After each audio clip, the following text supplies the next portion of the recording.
bayan, maasahan anumang panahon. Magandang gabi po sa ating lahat. Narito ang latest weather update ngayong Biyernes, March 15, 2024 at sa susunod na 24 oras. Sa kasalukuyan ay dalawang weather systems pa rin ang nakakaapekto sa ating kapuluan. Una na rito ang northeast monsoon o ang amihan na nakakaapekto sa northern Luzon at ang easterlies na magdadala naman ng maalinsangang panahon sa natitirang bahagi ng ating bansa.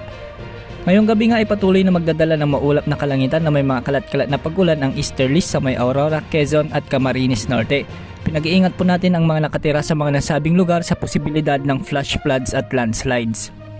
Magiging maulap naman ang mga kalangitan sa bahagi ng Batanes at Cagayan dahil naman sa amihan.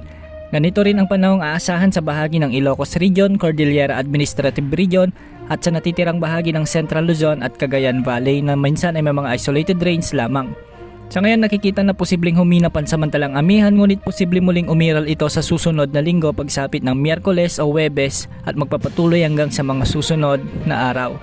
Sa Metro Manila at natitirang bahagi ng ating bansa, asahan ang bahagyang maulap hanggang sa maulap na kalangitan na may mga isolated rains. Mababa naman ang posibilidad ng pag-ulan sa buong Visayas ngayong gabi, maliban na lamang sa mga isolated rains sa may Samar at Leyte.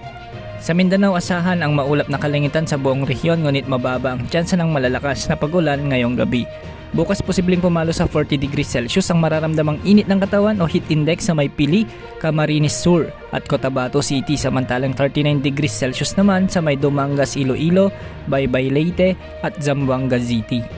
Sa ngayon, mababa naman ang posibilidad na magkaroon ng sama ng panahon gaya ng low pressure area o bagyo sa loob ng 3 hanggang 5 araw, kaya asahan na magiging maaraw at magandang panahon hanggang sa mga susunod na araw. Malaya ring makakapamalaot ang ating mga kababayang mangingisda dahil wala ring nakatas na gale warning sa mga karagatang sakop ng ating bansa. Yan ang latest update sa lagay ng ating panahon. Ito po ang weather update ng bayan, maasahan anumang panahon.